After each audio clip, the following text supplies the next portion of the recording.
இப்போ நாம ஒரு புக் ஷெல்ஃப் மற்றும் டேபிள் இரண்டையும் ஒன்றாக எப்படி உருவாக்குவதுன்னு பார்க்கலாம்.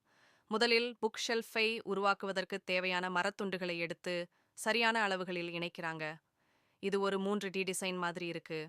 இப்போது புக் ஷெல்ஃப் ரெடி. இதுதான் நமது டேபிளாகவும் மாறப்போகிறது. ஒரு ட்ரில்லிங் மெஷின் மற்றும் ஸ்டாப்பர் ஃபோர்ஸ்னர் பிட்டோட மரப்பலகையில டேபிளை ஃபிட் செய்ய தேவையான துளைகளை ஏற்படுத்துறாங்க.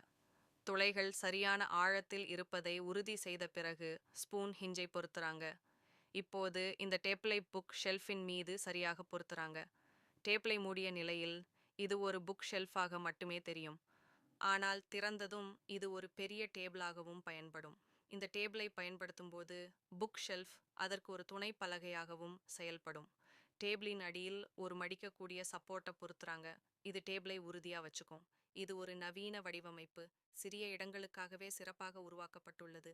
இப்படிப்பட்ட பொருட்கள் உங்கள் வீட்டை அழகாகவும் விசாலமாகவும் மாற்றும்.